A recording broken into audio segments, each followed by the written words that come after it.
സ്വയം സഹായക അവതരണങ്ങളിലെല്ലാം നമുക്ക് എപ്പോഴും ഏറ്റവും അധികം ഉദ്ധരിക്കുന്ന ഒരാള് ബുദ്ധനാണ്. ബുദ്ധൻ കഴിഞ്ഞാൽ പിന്നെ റൂമിയെ കുറിച്ചാണ് പറയുന്നത്. റൂമി പറഞ്ഞ ഒരു വാക്യമാണ് ഇവിടെ പറയുന്നത്: be like A tree and let the dead leaves drop. ഒരു മരത്തിനെ പോലെ ആകുക, അതിൻ്റെ മരിച്ച ഇലകളെ സ്വാഭാവികമായും പൊഴിക്കാനുള്ള കഴിവുണ്ടാക്കുക എന്നതാണ് റൂമി പറഞ്ഞ ഒരു പ്രധാന ഉദ്ധരണി. നമുക്ക് സങ്കടങ്ങളെ, അല്ലെങ്കിൽ നമുക്കുണ്ടായ നഷ്ടങ്ങളെ, അല്ലെങ്കിൽ വൈകാരികമായ വേദനകളെ മാറ്റിയെടുക്കാൻ സാധിക്കാത്തതായിരിക്കും പലപ്പോഴും ജീവിതത്തിന്റെ പ്രയാണത്തിന് തടസ്സം വരുന്നത്. ഇന്നത്തെ വിഷയം ഹീലിംഗ് ഇമോഷണൽ വൂണ്ട് എന്നതാണ്. മൈൻഡ് പ്ലസിന്റെ 1272 ദിവസമാണ് ഇന്ന്, മെയ് മാസം 25 തീയതി. എല്ലാവർക്കും നല്ലൊരു ദിവസവും ആശംസിക്കുകയാണ്. ഹീലിംഗ് ഇമോഷണൽ വൂണ്ട്സ്, വൈകാരികമായിട്ടുള്ള മുറിവുകളുടെ ശമനം എന്നൊരു വിഷയമാണ്. എന്താണ് ഇമോഷണൽ വൂണ്ട്? അങ്ങനെ ഒരു ഡെഫിനിഷൻ നോക്കുമ്പോൾ, ഇറ്റ് ഈസ് എ ഡിഫിക്കൽട്ട് അല്ലെങ്കിൽ traumatising or negative experience or set of experiences that causes you mental and psychological pain. വൈകാരികമായോ മാനസികമായോ വേദനയുണ്ടാക്കുന്ന ഒരു വിഷമം, അല്ലെങ്കിൽ ഒരു അനുഭവം, അല്ലെങ്കിൽ ഒരു ആഘാതം, അതാണ് ഇമോഷണൽ വൂണ്ട്. ഇത് നിരന്തരമായി, this pain goes on lasting weeks, months or even years if wound is deep enough. ഇതിന്റെ ആഴം അനുസൃതമായിട്ട് ഇതിങ്ങനെ നീണ്ടു പോകാം. നമ്മൾ ഒന്ന് സ്വയം വിലയിരുത്തി നോക്കുക, നമുക്ക് അങ്ങനെയുള്ള ഇമോഷണൽ വൂണ്ടുകൾ ഉണ്ടോ എന്ന്. ഇത് പ്രധാനമായിട്ടും 3 തരം മനുഷ്യർക്ക് വേണ്ടിയാണ് സംസാരിക്കുന്നത്. ആഴത്തിൽ മുറിവേറ്റവർക്ക്, വളരെ ആഴത്തിൽ മുറിവേറ്റവർക്ക്, അതുപോലെ എന്തിൽ നിന്നും പെട്ടെന്ന് മുറിവേൽക്കുന്നവർ, ഹൈലി സെൻസിറ്റീവ് പീപ്പിൾ അല്ലെങ്കിൽ പേഴ്സൺ എന്നൊക്കെ പറയുന്നവർക്കും, അതുപോലെ മുറിവുകളാൽ ജീവിതത്തെ നിയന്ത്രിക്കുന്നവർ. ഉണ്ടായ ഒരു മുറിവ് കൊണ്ട് ആയിരിക്കും ഇന്നത്തെ ഒരു ദിവസത്തെ മുന്നോട്ട് കൊണ്ടുപോകുന്നത്, അല്ലെങ്കിൽ ഇനിയുള്ള ജീവിതം മുഴുവനും ആ മുറിവിനാലാണ് മുന്നോട്ട് പോകുന്നത്. അങ്ങനെയുള്ളവർക്ക് വേണ്ടിയാണ് ഈ ഒരു സംസാരം. 5 തരം ഇമോഷണൽ വൂണ്ടുകളാണ് ഉള്ളത്. ഒന്ന് റിജക്ഷൻ അഥവാ നിരാസം, മറ്റൊന്ന് ബിട്രയൽ, വഞ്ചന, മൂന്നാമത് അബാൻഡൻമെന്റ്, ഉപേക്ഷിക്കൽ, നാലാമത് ഹ്യൂമിലിയേഷൻ, അപമാനം, അഞ്ചാമത്തത് ഇൻജസ്റ്റിസ്, അനീതി. നമ്മുടെ എല്ലാവരുടെയും ജീവിതത്തിൽ ഇങ്ങനെയുള്ള അനുഭവങ്ങൾ ഉണ്ടായിരിക്കും. പക്ഷെ അത് ഉണങ്ങാതെ കിടക്കുന്നുണ്ടെങ്കിൽ, ആരെങ്കിലും നമ്മളുടെ സ്നേഹത്തെ നിരസിച്ചിട്ടുണ്ടെങ്കിൽ, ആരെങ്കിലും സത്യത്തിന്മേൽ മറവുകൾ സൃഷ്ടിച്ച് നമ്മളെ ചതിച്ചിട്ടുണ്ടെങ്കിൽ, അകാരണമായി നമ്മളെ ഉപേക്ഷിച്ചിട്ടുണ്ടെങ്കിൽ, അതുപോലെ നമ്മളെ അപമാനിച്ചിട്ടുണ്ടെങ്കിൽ, നമുക്ക് വേണ്ടുന്ന നീതി ലഭിക്കാതിരുന്നിട്ടുണ്ടെങ്കിൽ, ഈ ഒരു സെഷൻ നിങ്ങൾക്ക് വേണ്ടിയിട്ടുള്ളതാണ്. 5 തരം ഇമോഷണൽ വൂണ്ട്സ് ആണ് പറയുന്നതെങ്കിലും അതിലധികവും നമുക്ക് കണ്ടെത്താൻ സാധിക്കും. ഇതിന്റെ ശമനം എങ്ങനെയാണ്, ഇതിന്റെ ഉണങ്ങൽ എങ്ങനെയാണ്, ഇതിന്റെ സുഖപ്പെടുത്തൽ എങ്ങനെയാണ്, ഇതിന്റെ പൊറുക്കൽ എങ്ങനെയാണ്, ഇതിനെങ്ങനെ സൗഖ്യമാക്കാം എന്നുള്ള ഒരു ആലോചനയാണ് ഇനിയുള്ള സെഷൻ. നമുക്ക് ആദ്യം ചെയ്യാവുന്നത് സെൽഫ് റിഫ്ലക്ഷൻ ആൻഡ് വാലിഡേഷൻ എന്നാണ്. Take time to reflect and validate on the events or experiences that have caused emotional pain. സമയമെടുക്കുക. നമുക്കൊരു സങ്കടമുണ്ടായാൽ, അത്രയും ആഴത്തിൽ മുറിവേറ്റാൽ നമ്മൾ തന്നെ ഒന്ന് സ്വയം പ്രതിഫലിക്കുക, എന്താണ് യഥാർത്ഥത്തിൽ ഉണ്ടായത്, അങ്ങനെ ഒരു അനുഭവം ഉണ്ടാവാൻ കാരണം എന്താണ്, ഇതിലെ യാഥാർത്ഥ്യം എന്താണ്. അതൊരു പക്ഷേ ആ പരിക്ക് പറ്റിയ നേരത്ത് നമുക്ക് ഉൾക്കൊള്ളാൻ സാധിക്കണമെന്നില്ല, സമയമെടുത്തേക്കാം. ഇപ്പോ പ്രകാശത്തിലേക്ക് നോക്കണമെങ്കിൽ ഇരുട്ടുള്ള ഭാഗത്തേക്ക് മാറി നിൽക്കണമെന്ന് പറയും. റൂമി തന്നെ ഒരിക്കൽ പറഞ്ഞിട്ടുണ്ട്, മുറിവെന്നാൽ പ്രകാശം നിങ്ങളിലേക്ക് പ്രവേശിക്കുന്ന ഒരു വിൻഡോ ആണെന്ന് പറഞ്ഞിട്ടുണ്ട്, ഒരു ജാലകമാണ് മുറിവെന്ന് പറഞ്ഞിട്ടുണ്ട്. അതുപോലെ സ്വയം നമ്മുടെ ഉള്ളിലേക്ക് പ്രകാശം കിട്ടാൻ, നമ്മളിലേക്ക് വെളിച്ചം കിട്ടാൻ ഒന്ന് ആലോചിച്ച് നോക്കൂ, എന്താണ് യഥാർത്ഥത്തിൽ ആ സംഭവത്തിൽ ഉണ്ടായത്. ഇത് നമുക്കുണ്ടായ ആ വേദനയിന്മേൽ അതിൽ നമ്മൾ വാദപ്രതിവാദം നടത്തുന്നുണ്ടായിരിക്കും, വാദി പ്രതി എന്നുള്ള രീതിയിൽ. ഒന്ന് സ്വയം ചിന്തിച്ചു നോക്കുക, സ്വയം പ്രതിഫലിച്ചു നോക്കുക എന്നുള്ളതാണ്. രണ്ടാമത്തത് പേഷ്യൻസ് ആൻഡ് ആക്സെപ്റ്റൻസ് എന്നതാണ്. Practice acceptance of what cannot be changed, focusing instead on what you can control and influence. രണ്ട് കാര്യങ്ങളാണ്, ഒന്ന് മാറ്റാനാകുന്നത്, മാറ്റാനാകാത്തത്. മാറ്റാനാകുന്നത് നമ്മൾ ഫോക്കസ് ചെയ്യുക, മാറ്റാൻ സാധിക്കാത്ത കാര്യങ്ങൾ നമ്മൾ സ്വീകരിക്കുക എന്നുള്ളതാണ്. ഉണ്ടായ സംഭവത്തിന്മേൽ അല്ലെങ്കിൽ ആ വേദനയിന്മേൽ നമുക്ക് എന്ത് ഇനി മാറ്റങ്ങൾ വരുത്താം, അതിലേക്ക് നമ്മൾ ഫോക്കസ് ചെയ്യുക എന്നുള്ളതാണ്. But be patient and gentle with yourself throughout the healing process, understanding that healing takes time and effort.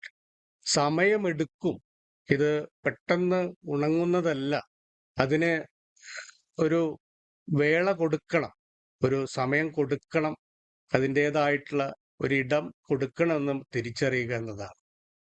നമ്മൾ ആഗ്രഹിക്കുന്ന പോലെ മുറിവുകൾ ഉണങ്ങുകയില്ല, അതിന് ആവശ്യമുള്ള വഴികളിൽ സൗഖ്യപ്പെടുമെന്നതാണ്.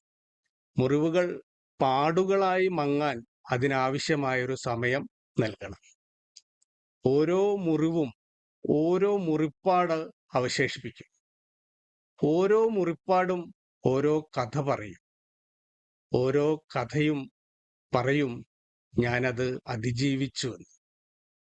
ഓരോ മുറിപ്പാടും നമുക്ക് അങ്ങനെ അതിജീവിച്ച കഥ പറയാൻ സാധിക്കണം. മൂന്നാമത്തത് സീക്കിംഗ് സപ്പോർട്ട് എന്നുള്ളതാണ്. Reach out to the trusted friends, family members or professionals for support and guidance. അത്രയും വിശ്വസനീയരായിട്ടുള്ള ആളുകളുടെ അടുത്ത് നമ്മൾ ഈ വിഷയങ്ങൾ സംസാരിക്കണം. തികച്ചും പ്രൊഫഷണൽ ആയിട്ടുള്ള, ശാസ്ത്രീയമായിട്ടുള്ള മാർഗനിർദ്ദേശങ്ങൾ തരുന്നവരുമായിട്ട് സംസാരിക്കണം. അങ്ങനെ ഒരു ഔട്ട്ലെറ്റ് കണ്ടെത്തുക എന്നുള്ളതാണ് അടുത്ത കാര്യം. ഇതിനൊക്കെ ഉപരിയായിട്ട് ഫോർഗീവ്നെസ്, നമ്മുടെ മൈൻഡ് പ്ലസിലെ പ്രധാനപ്പെട്ട തീമുകളിലൊന്നാണ് ഫോർഗീവ്നെസ്. നമ്മൾ വിട്ടുകൊടുക്കുക, മാപ്പാക്കുക എന്നുള്ള ഒരു അവസ്ഥ വേണം. Working towards forgiving yourselves and others for past hurts, allowing yourself to let go of resentment and move forward. നമ്മൾ മാപ്പാക്കി, ലെറ്റിംഗ് ഗോ നടത്തി, ആ സങ്കടങ്ങളിൽ നിന്ന് കരകയറി മുന്നോട്ട് നീങ്ങാൻ സാധിക്കണം. നമ്മൾ വിദ്വേഷവും വെറുപ്പും വൈരാഗ്യവും ഒക്കെ വിചാരിക്കും തോറും അത് നമ്മളിലേക്ക് തന്നെയാണ് വിഷാംശങ്ങൾ ഇറക്കുന്നതെന്ന ആ ഒരു തിരിച്ചറിവ് വരണം. അത് വരാൻ ചിലപ്പോൾ സമയമെടുക്കും, ഇല്ല മറക്കാൻ സാധിക്കില്ല എന്ന് നമ്മൾ ആവർത്തിച്ച് പറഞ്ഞുകൊണ്ടിരിക്കും. അതിൽ നിന്ന് നമ്മൾ മാറി മുന്നോട്ട് നീങ്ങണം എന്നുള്ളതാണ് ഫോർഗീവ്നെസ് എന്നുകൊണ്ട് ഉദ്ദേശിക്കുന്നത്. നന്ദിയുള്ളവരാകുക, ഇതും നമ്മുടെ ഒരു മൈൻഡ്ഫുൾനെസ് വിഷയമാണ്. ഹീലിംഗ് ഇമോഷണൽ വൂൺസ് എന്ന വിഷയവുമായി ബന്ധപ്പെടുത്തുമ്പോൾ ഒരു അനുഭവവും വെറുതെ അല്ല, ഒരു മുറിവും വെറുതെ അല്ല, ഓരോ തകർച്ചയും നേട്ടമാണെന്ന് പറയാറുണ്ട്. Cultivate gratitude for lessons learned from past experiences, even if they were painful. വളരെ വേദനാജനകമായ അനുഭവമാണെങ്കിൽ പോലും നമ്മളതിൽ ഒരു പാഠം ലഭിക്കുന്നുണ്ട്, ഒരു പാഠം പഠിക്കുന്നുണ്ട് എന്നുള്ളതാണ്. അവിടെ നമ്മൾ നന്ദിയുള്ളവരാകുക. അങ്ങനെ ആ ഒരു അനുഭവം ഉണ്ടായില്ലെങ്കിൽ, ആ മനുഷ്യൻ എന്നെ ചതിച്ചിരുന്നില്ലെങ്കിൽ, അല്ലെങ്കിൽ ആ ഒരു അനീതി ഉണ്ടായിരുന്നില്ലെങ്കിൽ ഞാൻ ഇന്ന് ഇങ്ങനെ ഇത്രയും തിരിച്ചറിവുള്ളവനായി മാറില്ല എന്നുള്ള ഒരു നന്ദി എപ്പോഴും നമ്മുടെ മനസ്സിൽ ഉണ്ടാകുക എന്നതാണ്. ഗ്രാറ്റിറ്റ്യൂഡ് അല്ലെങ്കിലും നമ്മൾ സ്ഥിരം ഓരോ നിമിഷവും പ്രാക്ടീസ് ചെയ്യേണ്ടതാണ്. വിപരീതമായ അനുഭവങ്ങളിൽ നിലവിളിക്കാതെ ഈ ചിത്രത്തിൽ കാണിച്ച പോലെ പല ഭാഷകളിൽ നമുക്ക് നന്ദി പറയാവുന്നതാണ്. മൈൻഡ്ഫുൾനെസ് ഹീലിംഗ് ഇമോഷണൽ വൂൺസിൽ പ്രധാനമായി നമുക്ക് ചെയ്യാവുന്നത് ഈ നിമിഷത്തിൽ ജീവിക്കുക എന്നുള്ളതാണ്. ഈ പഴയ കഥകളൊക്കെ പറഞ്ഞിരിക്കാതെ ഈ നിമിഷത്തിന്റെ ആ സാന്ദ്രതയിൽ നമ്മൾ മുന്നേറാൻ ശ്രമിക്കുക എന്നുള്ളതാണ്. Practice mindfulness techniques to stay present in the moment and reduce rumination on past wounds. അയവർക്കാതിരിക്കുക, ഒരു പശു ആകാതിരിക്കുക എന്നൊക്കെ വേണമെങ്കിൽ നമുക്ക് തമാശ പറയാം. കഴിഞ്ഞ കാര്യങ്ങളെ ഇങ്ങനെ ഓർത്ത് ഇങ്ങനെ ഇരിക്കാതെ ഈ മൊമെന്റിൽ ഇരിക്കുക. നമുക്ക് വൈകാരികമായിട്ടുള്ള മുറിവുകൾ ഉണങ്ങാൻ സമയം കൊടുക്കുക എന്നുള്ളതാണ്. അതിന് നമുക്ക് ഏറ്റവും വലിയ ഒരു മാർഗം ഈ നിമിഷത്തിലെ സമയത്തിലേക്ക് വരിക എന്നുള്ളതാണ്. അത് പിന്നെയും പിന്നെയും വിവരിക്കാതിരിക്കുക. അതാണ് ഈ കഥ പറച്ചിൽ നിർത്തുക എന്നുള്ളതാണ്. എന്തൊക്കെ സംഭവിച്ചു എന്നത് അതിന്റെ തുടക്കം മുതൽക്ക് ഇങ്ങനെ ഒരു സിനിമാറ്റിക് ആയിട്ട് സംസാരിക്കാതെ, അതിലെ ഒരു വില്ലൻ ഉണ്ടായിരിക്കും, നായകൻ നമ്മളുമായിരിക്കും, അങ്ങനെ കഥ പറയാതെ, ഇങ്ങനെ പരാതികളും പരിഭവങ്ങളും പറഞ്ഞുകൊണ്ടിരിക്കാതെ നമ്മൾ ജീവിച്ചിരിക്കുന്നു എന്ന, അല്ലെങ്കിൽ ആ ശ്വാസമുണ്ട് എന്ന അതിനോടുള്ള ഒരു ഗ്രാറ്റിറ്റ്യൂഡ് കൂടി നമ്മൾ മൈൻഡ്ഫുൾനെസ് പ്രാക്ടീസ് ചെയ്യുക എന്നുള്ളതാണ്. സർവോപരി നേരത്തെ പറഞ്ഞ പോലെ ഒരു മുറിവും വെറുതെ അല്ല. H.G. വെൽസ് എന്ന കവി കവിത എഴുതാൻ തുടങ്ങിയത്, അല്ലെങ്കിൽ സാഹിത്യ ലോകത്തേക്ക് വന്നത് ഒരു കാല് മുറിവേറ്റതിന് ശേഷമാണ്. അദ്ദേഹം ഒരു വെല്ലിൽ, ഒരു കിണറിൽ വീണിട്ട് കാലൊടിഞ്ഞിട്ട് ഒരു വർഷക്കാലം വീട്ടിലിരുന്നപ്പോഴാണ് സാഹിത്യത്തെക്കുറിച്ച് അറിയുകയും സാഹിത്യ രചനകളിലേക്ക് വന്നതെന്ന് പറയുന്നുണ്ട്. അപ്പോൾ ക്രിയേറ്റീവ് എക്സ്പ്രഷൻസ് അത് നമ്മുടെ മാനസികമായ മുറിവുകളെ ഉണക്കാൻ വളരെയധികം ഉപകരിക്കുന്നതാണ്. Engage in creative activities such as art, music or writing as means of self expression and healing വളരെ ശ്രദ്ധേയമായ ഒരു കാര്യമാണ്. നമ്മളെല്ലാവരും അറിഞ്ഞോ അറിയാതെയോ കലാകാരന്മാരും കലാകാരികളുമാണ്. അത് നമ്മൾ അറിയുന്നില്ല എന്നുള്ളതാണ്. വേദനയെപ്പോലും വേദാന്തമാക്കുന്ന എന്ന ആ പാട്ട് ഓർക്കുക. നമ്മുടെ വേദനകളെ വേദാന്തമാക്കി മാറ്റാൻ സാധിക്കണം. അതാണ് ഇമോഷണൽ വൂൺസിനെ ഹീൽ ചെയ്യാൻ ക്രിയേറ്റീവ് എക്സ്പ്രഷനെ ഉപയോഗിക്കണമെന്ന് പറയാൻ കാരണം.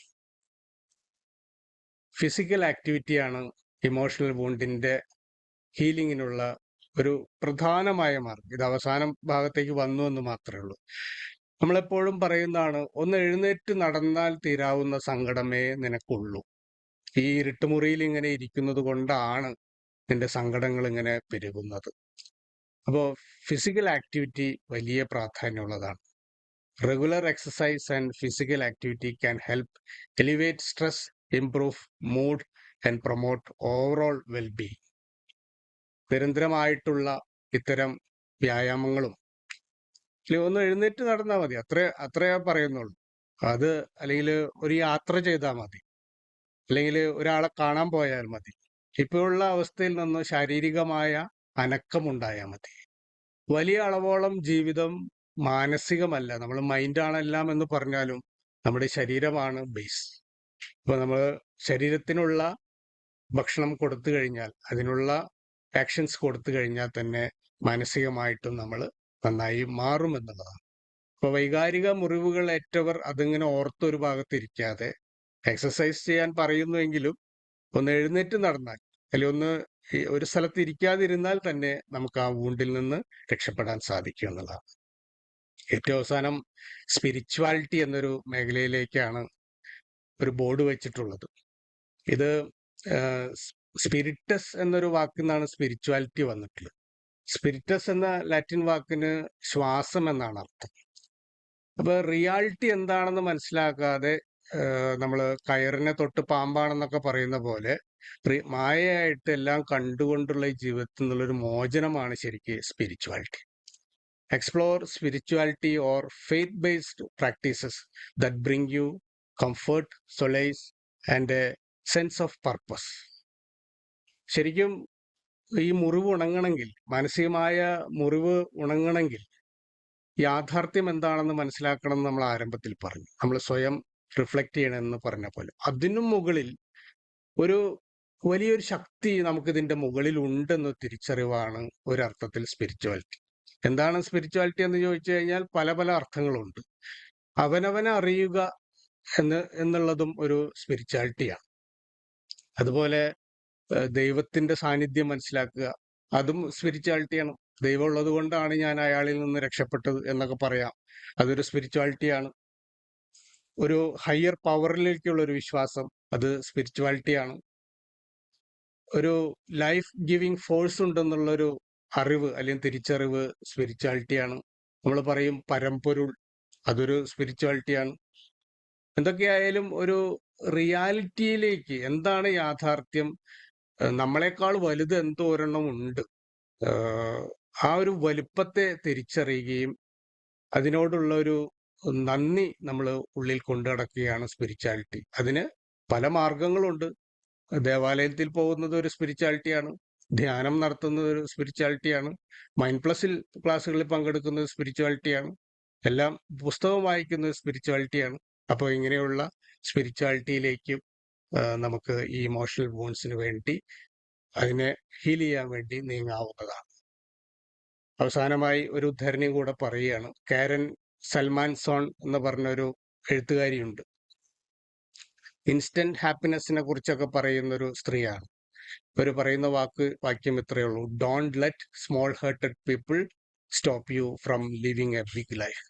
ഈ കുഞ്ഞു കുഞ്ഞു മനുഷ്യര് നമ്മളുടെ വലിയ ജീവിതത്തിന് ഒരു തടസ്സമായി നിൽക്കരുത് എന്നുള്ളതാണ്. മൈൻഡ് പ്ലസിൽ വന്ന കാലത്ത് ഞാനൊരു ആരാണ് പറഞ്ഞതെന്ന് ഓർക്കുന്നില്ല, ഒരു ഫീഡ്ബാക്കിൽ രാക്ഷസ ഇഫക്റ്റ് എന്നൊരു തന്ത്രത്തെ കുറിച്ച് പറയുകയുണ്ട്. പേര് മറന്നുപോയി, ആരാണ്, ഒരു മാഡമാണ് പറഞ്ഞത്. അതായത് നമ്മളൊരു പ്രശ്നത്തിൽ പെട്ട് കഴിഞ്ഞാൽ നമ്മൾ സ്വയം അങ്ങോട്ട് ഒരു രാക്ഷസനായി മാറുക, ഭയങ്കര സൈസിൽ, മാനസികമായിട്ടല്ല രാക്ഷസം.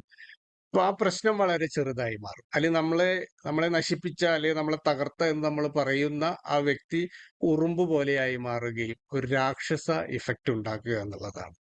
അതൊരു വലിയൊരു തന്ത്രമാണ് ഇമോഷണൽ വൂൺസ് ഹീൽ ചെയ്യാനായിട്ട്. നമുക്ക് ഇന്നത്തെ മെഡിറ്റേഷനിലേക്ക് കടക്കാം.